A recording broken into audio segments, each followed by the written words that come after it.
студиото со вас, Славица Арсова. Добар ден и добре дојдовте. На почетокот на вестите гледаме кои настани го одбележаа денот. Двонеделно кревко примирие меѓу САД и Иран, здив пред нова ескалација или прва фаза од договор за мир. Цената на нафтата на светските пазари паѓа, но е повисока од пред конфликтот. Има ли надолна корекција и кај нас? Стратешкиот диалог донесе договори за енергетика, рударство, дигитална отпорност. Пратенички прашања со фокус на мерките за кризата. Зошто не ги прифаќате мерките кои што навистина ќе дадат ефект? На избори граѓаните носат суд за тоа што прави оваа влада и што сте правеле вие. Основците не знаат ниту да пишуваат, ниту да читаат со разбирање. Најново истражување со поразителни резултати. Имаме многу голем процент на функционално неписмени деца.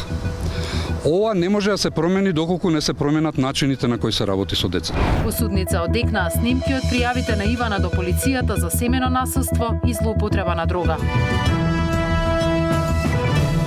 Овие вести во живо за политичката дебата на денот. Останете со нас, почнуваме.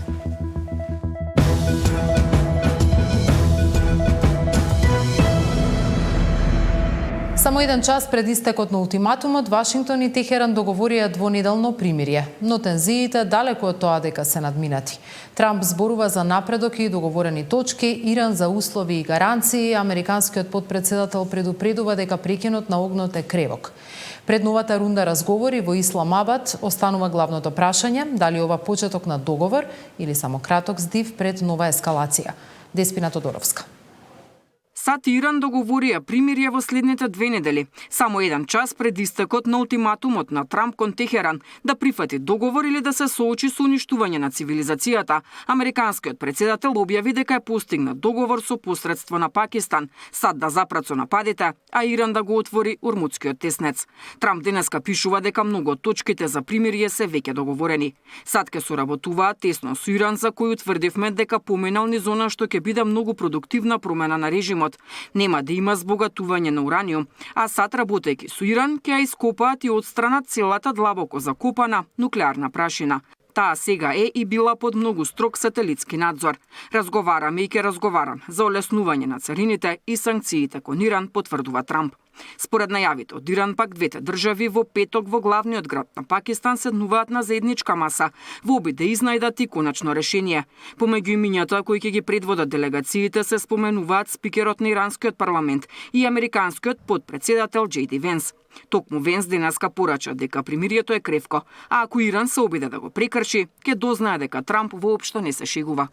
If the Iranians are willing, in good faith, to work with us, I think we can make an agreement. If they're going to lie, if they're going to cheat, if they're going to try to prevent even the fragile truce that we've set up from taking place, then they're not going to be happy. Because what the president has also shown is that we still have clear military, diplomatic, and maybe most importantly, we have extraordinary economic leverage. So the president has told us not to use those tools. He's told us to come to the negotiating table. But if the Iranians don't do the exact same thing, they're going to find out that the president of the United States is not one to mess around. He's impatient. He's impatient to make progress. Разговорите не сигнализираат крај на војната се пораките кои доаѓаат од Иран. Тамошните медиуми го објавија и списокот од 10 точки, кои Иран ги поставува како услов за крај на војната. Меѓу нив се гаранции дека Иран нема повторно да бидат нападнати и прекин на израелските напади во Либан, укинување на сите санкции на САД кон Иран и на конфликтите против нивните сојузници. Иран повторно да го отвори Ормудскиот теснец, но под своји безбедносни правила и со наметнување патарина од $2 милиони за секој брод. Приходите од патарините Иран ќе ги дели со Оман и ќе ги користи за реконструкција, а не за репарации. Врховниот лидер Моџтаба Камнеи пак веќе доби безусловна поддршка од илјадници иранци. پایبند که نیستن ولی خب الان بازی عوض شده. الان آمریکا فهمیده که ابرقدرت ایرانه. قطعا اگر عمل نکنه ما جور دیگه‌ای باش برخورد. Постигнатото примирие го поздравија европските челници Кошта, фон дер Лајен и Калас и голем број европски лидери. Русија бара гаранции дека ваква криза нема да се повтори, додека Кина повикува што поскоро да се врати стабилноста во регионот и да се нормализира сообраќајот низ Ормудскиот теснец. Деспина Тодоровска, Сител телевизија. По најавата за прекин на огнот на Блискиот исток, светските пазари реагираа со пат на цената на нафтата, но неизвестноста и натаму останува. Во фокусот е Ормудскиот теснец, каде се уште нема целосна сигурност дека поморскиот сообраќај ќе се нормализира. Македонскиот премиер вели дека е рано за прогнози дали ќе има поевтинување кај нас, какви се очекувањата за следниот период и колку кризата веќе се чувствува врз инфлацијата. Мартин Арсов. Позитивни сигнали се исцртаа на светските пазари. По најавата за прекин на огнот на Блискиот исток, цената на нафтата падна за околу 15%. Барел чини под $95. Ова е значаен пат, но цената е се уште многу повисока од периодот пред конфликтот. Трговците со енергенси се предпазливи, бидејќи е тешко да се предвиди дали прекинот ќе прерасне во траен мир. Во фокусот сега е Ормудскиот теснец. Иако примирието предвидува негово повторно отворање, се уште не е јасно дали сообраќајот ќе се одвива слободно или под контрола на Иран. Позначајно движење на теренот се уште нема. Во Персискиот залив се заглавени околу 1000 бродови. Нивните сопственици и осигурителните компании чекаат официјални безбедносни гаранции пред целосно да го обноват сообраќајот. Како пониските цени ќе се одразат на македонските бензински, премиерот вели дека е рано за прогнози. Цената на плац е некаде околу $20 по барел поевтина веднаш. Споредено со таа што беше вчера, ќе видиме како ќе се движи. Рано е уште да проектираме што ќе се случи во понеделник, тоест во вторник, бидејќи е понеделник на работен ден. Ќе треба да помине и четврток, па за да можеме да бидеме попрецизни. Во моментов Македонија има најевтини горива во регионот. Најскапо е во Хрватска. Таму литар бензин се продава по 1,68, а дизелот чини 1,88 евра. Кај нас цените се за 30 центи пониски. Разликата не е мала затоа што на резервоарот 50 литри. Тоа се дури 15 евра заштеда. Поевтините горива во Македонија се резултат на намалените акцизи и ДДВ-то. Државна статистика вчера измери годишна инфлација од 4,9%, но според Мицкоски, растот е поголем затоа што лани ова време маржите беа замрзнати. Затоа како по реална вредност ја зема месечната инфлација, која изнесува 0,7%. Повторно сме во првите 5 во Европа. Помала месечна стапка на инфлација од нас имаат Словенија, Словачка, Естонија и Белгија. Сите други се од 1,5-2 па и повеќе проценти на месечно ниво, зборувам март споредено со февруари. Тоа значи дека до сега мерките даваат резултат, зборувам на месечно ниво. И така и ќе продолжиме да ги следиме. Имаме стратегија доколку е потребно што после 20 откако ќе истече кризната состојба, така што да видиме, јас очекувам смирување. Експертите веќе предупредија дека последиците допрва ќе следат. Енергетската инфраструктура на Блискиот исток претрпе сериозни оштетувања. Ќе бидат потребни месеци за повторно да почне производството, а години за тоа да се врати на нивото што беше пред војната. Мартин Арсов, Сител телевизија. Македонија со американска поддршка ќе се обиде да го диверсифицира снабдувањето со природен газ и да отвори нови енергетски и инвестициски можности. Во рамки на стратешкиот диалог во Вашингтон беа подпишани договори за енергетика, рударство и дигитална отпорност, со кои владата очекува посилно економско и стратешко партнерство со САД. Александар Спасовски известува од Вашингтон. Со американски инвестиции Македонија ќе го диверзифицира снабдувањето со природен газ. По подпишаните договори во рамките на втората сесија од стратешкиот диалог овде во Вашингтон, Министерката за енергетика вели дека земјава наскоро ќе добие можност да набавува газ директно од САД. Бидејќи до сега имаме само едно поврзување со Бугарија, се работи на интерконекторот со Република Грција, понатаму ќе се поврземе и со Република Србија, што значи дека ќе бидеме и транзитен центар и ќе може да купуваме американски LNG. Божиновска вчера доцна вечерта по македонско време го потпиши и договорот со Американската финансиска корпорација за развој, владино американско тело кое со $5 милиони ќе ја поддржи австралиската компанија Пела во истражувањето на исплатливоста на проектот за експлоатација на антимон во рудникот во Крстов дол во близината на Крива Паланка. Станува збор за компанија со која раководи Ник Јовановски, кој има македонско потекло. Станува збор за американска инвестиција, односно ќе дадат $5 милиони за Антимон. И тоа значи дека ќе почне да се истражува, тоа значи дека после тоа ќе има повеќе работни места, значи тоа ќе биде инвестиција, а рудата ќе се обработува значи во Соединетите Американски држави. Во рамки на стратешкиот диалог посебен акцент беше ставен на унапредувањето на националната дигитална и сајбер отпорност и силна поддршка за реформските процеси во оваа област. Драго ми е што нашиот стратешки партнер Соединетите Американски држави ја препозна дигиталната трансформација и сајбер безбедноста како една од клучните компоненти на нашата соработка. Ние веќе соработуваме со тоа што имаме експерт од Соединетите Американски држави внатре во рамките на Министерството за дигитална трансформација, истиот одговорен да подобри нашата соработка.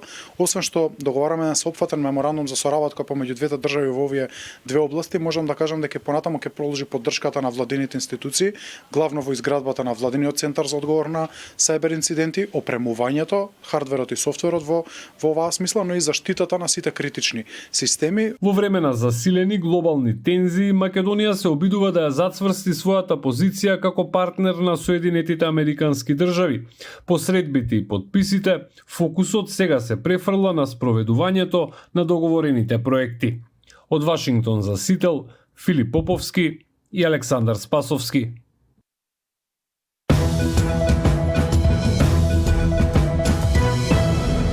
Се стратешкиот диалог Македонија-САД. Има ли конкретни придобивки за земјава? Кои се интересите на американската дипломатија во регионот и може ли да помогне за деблокада на евроинтеграциите? Тема на денот од Вашингтон со шефот на дипломатијата Тимчо Муцунски.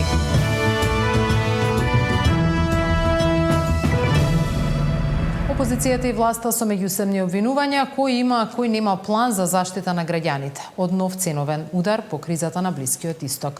СДСМ обвини дека владата доцни со мерки и не ги штити граѓаните. Премиерот одговори дека состојбата будно се следи и дека споредби со минатото не држат. На седницата за пратенички прашања се отворија и теми за правата на студентите албанци, наводни политички договори и слабата реализација на дел од проектите. Што донесе денешната собраниска пресметка, известува Ивана Соколовиќ-Најдова. Ивана, кои се пораките?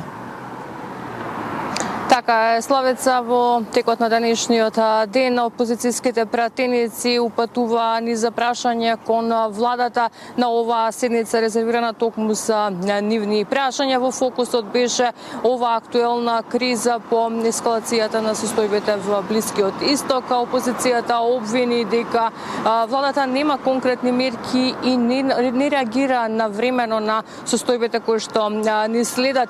Филипче побара од премиерот Мицковски директно да одговори зошто треба да се чека да поминат празниците за да им се даде директна помош на граѓаните. Од друга страна, премиерот Мицковски вели дека владата ги следи состојбите и затоа носи низа на мерки, но вели дека сега се соочени со големи суми на пари кои што владата ги плаќа како резултат на погрешните политики на поранешната власт предводена од СДСМ. Во албанскиот блок пак главно дебатата се водеше по последните случувања околу протестот на студентите албанци за полагање на правосудниот испит. Дуј директно го праша вице-премиерот Беким Сали дали се испазарил практично за албанскиот јазик, а тој им вети одговорница дека албанците ќе полагаат правосуден испит на албански јазик. Ова беа само дел од прашањата кои што денеска беа покренати, деталите ги гледаме во прилогот во продолжение.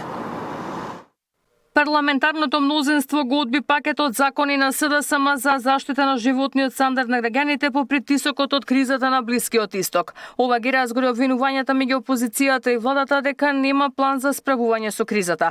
Опозицијскиот лидер Филипче директно го обвини премиерот Мицковски дека владата лошо ја менаџира кризата за да ги заштити граѓаните од ценовните шокови. Побара одговори зошто наместо по празниците веднаш не бидат донесени мерки за спречување на поскапување на производите.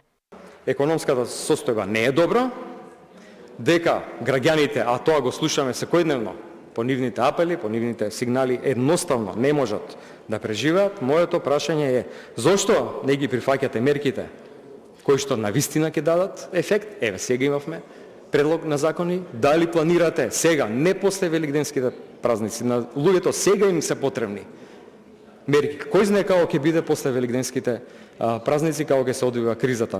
Мерки кои што ќе бидат за таргетирани групи на граѓани кои што ќе значат директна финансиска подршка. Владата носи навремени мерки и будно ја следи состојбата, му врати премиерот Мицкоски. Му порача на Филипче да не прави споредба со нивното владење, бидејќи државата сега плаќа огромни суми на пари поради погрешните политики на СДСМ од минатото. На избори граѓаните носат суд за тоа што прави оваа влада и што сте правиле вие како влада. Кога правите споредби, треба да сватите дека ги потсетувате граѓаните на најлошите времења во македонската историја на политичката сцена. Времења полни со криминал, времења полни со корупција, банди кои што хараат по Скопје, стабри компании, времења во кои што се запалува модуларни болници, времења во кои што рекет плаќаше Македонија во еден локал во југоисточна Македонија секој ден, и да не набројам уште 100 се случуваше. Дуи пак го впери прстот во албанскиот партнер во владата, велејќи дека се изворот на проблемите околу правата на студентите албанци за полагањето на правосудниот испит. За колку се продаде националното прашање, за колку се продаде албанскиот јазик за една столица или за еден мандат на пратеник. Студентите албанци ќе полагаат правосуден испит на албански јазик, потврди одговорница вице-премиерот Сали. Нивното вознемирување беше слушнато и на институционален начин ние одговоривме и ги превземевме од потребните мерки за решавање на тој проблем. Студентите албанци ќе полагаат правосуден испит на албански јазик.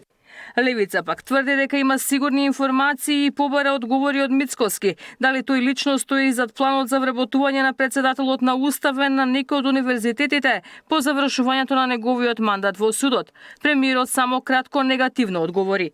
На седницата резервирана само за опозицијски прашања, претениците обвинија и за слаба имплементација на проектите за животна средина, а по локалните избори намален бил интензитетот на реализација и на локалните проекти финансирани од унгарскиот заем.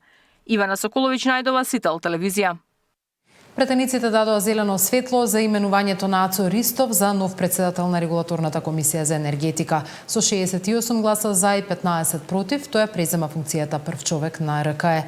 Опозицијата обвинува дека со именувањето на Ристов се прави целосно партизирање на институцијата.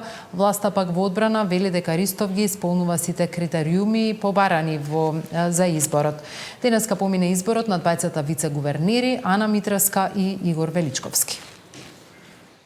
Председател или член на Регулаторната комисија за енергетика се бира исклучиво по членот 17 во Законот за енергетика и таму се пропишани условите. Ацо Ристов не постои услов кој што не го исполнува.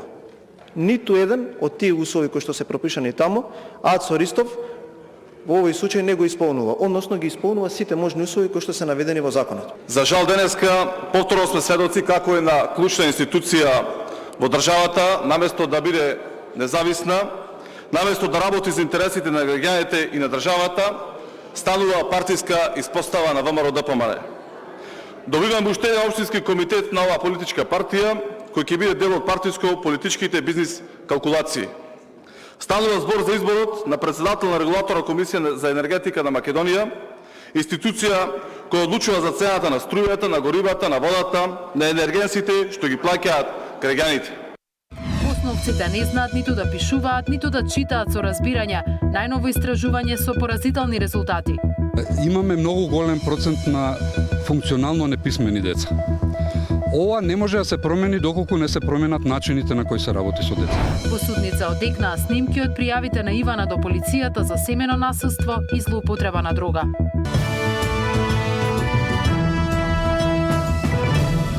Новите генерации се потешко пишуваат, уште помалку разбираат што читаат. На новото истражување кај 4 и 8 одделинците покажува сериозен пат на писменоста, со поразителни резултати и јасен сигнал дека образовниот систем е пред сериозен предизвик. Истражувачите предупредуваат дека главна причина се мобилните телефони и прекумерното време поминато на социјалните мрежи.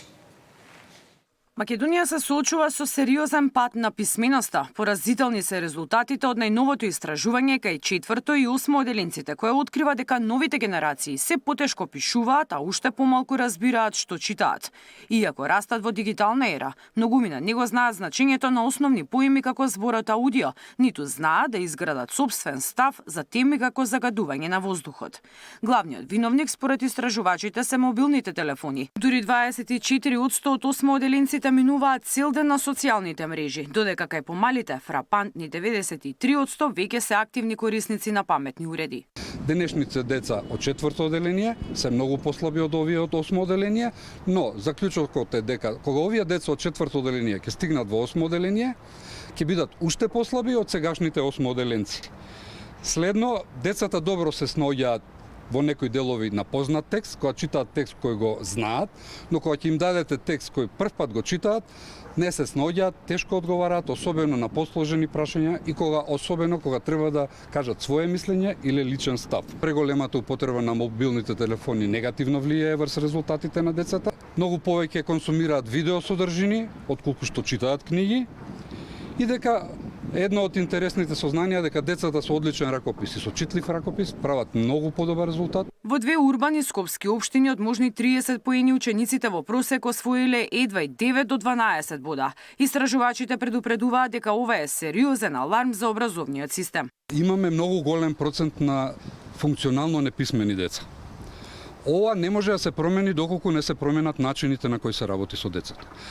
Образованието и наставните програми се бавен процес, но доколку не наставникот или наставниците немаат поактивна улога и не работат на начинот на кој ние го кажуваме, тоа не може да се постигне. Ако на децата кои се функционално неписмени им дадете било каква вештачка интелигенција и други алатки, резултатот ќе биде уште полош.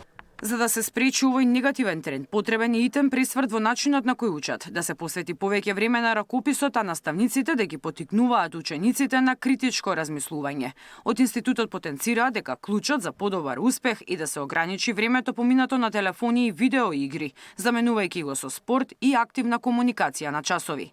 Миријана Давидовска, Сител телевизија. Се помалку работници, се повеќе пензионери. Најновите наоди на Државниот завод за ревизија отвораат сериозни прашања за пензискиот систем и здравствената заштита. Додека населението забрзано старе, институциите доцнат со решение. Во Македонија има се повеќе стари лица, а многу малку капацитети за нивно згрижување. Загрижувачки податоци за структурата на населението констатирале од Државниот завод за ревизија. Има пад во младата популација и на бројот на работоспособното население. Правиот ревизор најави подетални информации и препораки во извештајот, кој ќе го објават утре, и посочи дека се потребни и сериозни реформи во пензискиот систем, зашто во моментот има повеќе пензионери отколку работници.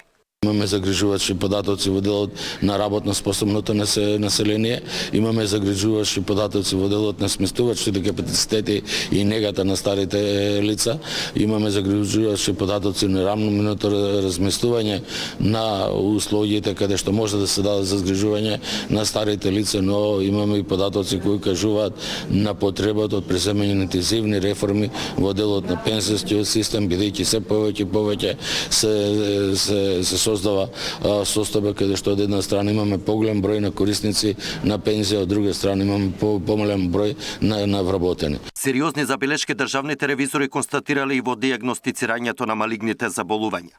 Здравствените власти мора да преземат сериозни мерки, зашто резултати за испитување на рак се чекаат со месеци, но и по половина година.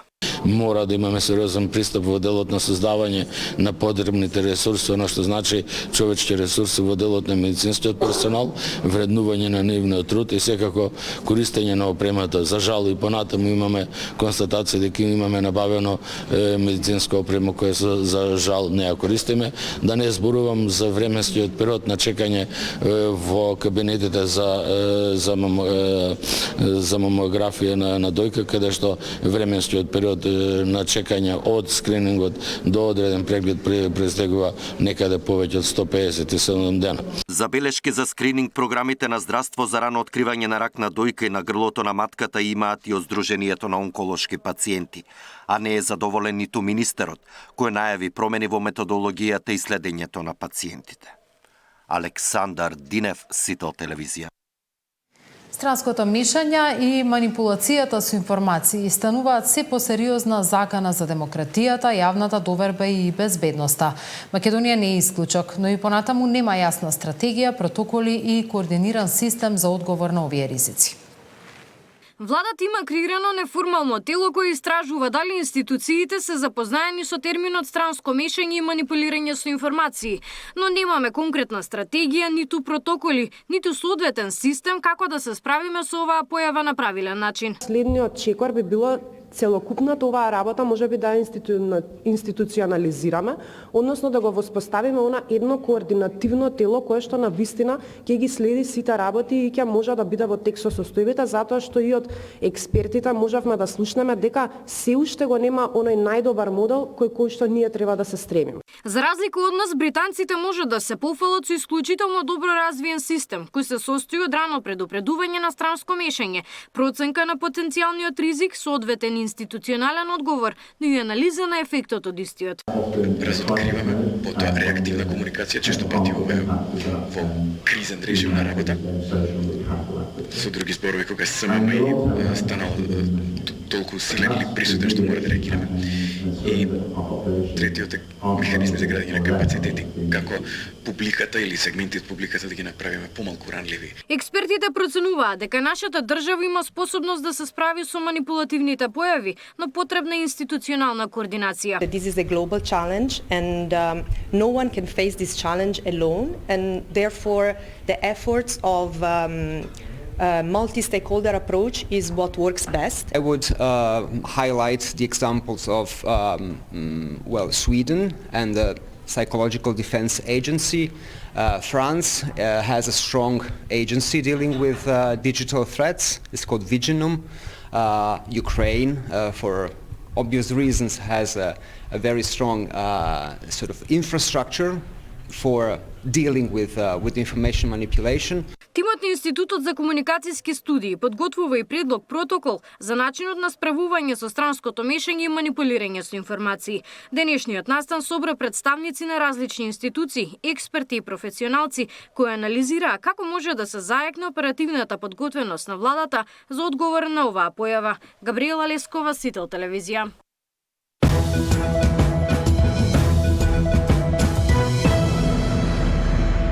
Во судницата на Кривичниот суд одекнаа снимки од обидите на Ивана да се заштити од насилниот сопруг. Го пријавувала за насилство, но и за дрога, но не добила заштита од системот.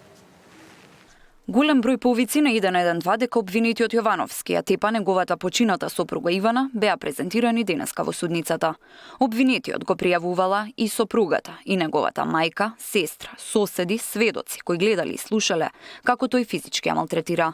Со овие аудио снимки, но и со видео денот кога Ивана си го одзема животот заедно со ќерката Катја, обвинителството ќе докажува дека Јовановски ја тепал неговата сопруга, ја нарушил сигурноста и ја навел да се самоубие. Сите повици направени во различни временски периоди се карактеризираат со вознемиреност и барање итна интервенција од полицијата. Во еден од повиците, мајката на Јовановски едва и се слуша што зборува од викањето на малата Катја дека татко и ќе убие мајка ѝ. Цветанка Јовановска во полиција пријавува обид за убиство. Во позадина се слуша плачењето на Катја, што е толку гласно што Цветанка не се слуша што зборува. Катја силно плаче и вика ќе убие мама. На прашање на операторот што се случува таму, Цветанка одговара обид за убиство. Катја го засилува плачот и викањето и силно извикува тато ќе убие мама. Цветанка кажува дека и детето е тепано. Со затнати уши и наведната глава, Јовановски денеска седеше во судницата додека обвинителството ја презентираше видео снимката во која Ивана заедно со нивното дете скока од 6-тиот кат од семејниот дом. Еден од клучните докази според обвинителството е повикот кој починатата го стварува на 112 критичниот ден, каде службите во реално време го слушаат и тепањето и заканите по живот кој Јовановски ги упатува. Снимката е направена околу 2 часа пред да си го одземе животот. Дента го пријавува 3 пати. Сакам да пријавам насилство од сопругот. Сабајле се јавив, ама не зборев, но сега сакам да зборувам. Пред судот сме со сопругот, ве молам, дојдете побрзо. Плачејки се јавува Ивана во полиција, неколку часа пред да се самоубие. Беше презентиран и повикот на Јовановски на брзата помош, каде што вознемирен, со треперлив глас и викања, бара итно да пристигне помош и наведува дека жена и дете скокнале од балкон. Судењето продолжува на 15 април. Тамара Дичевска, Сител телевизија. Во Централниот дневник, наш соговорник од Вашингтон, шефот на македонската дипломатија Тимчо Муцунски. Останете до тогаш со програмата на Сител, се гледаме во дневникот.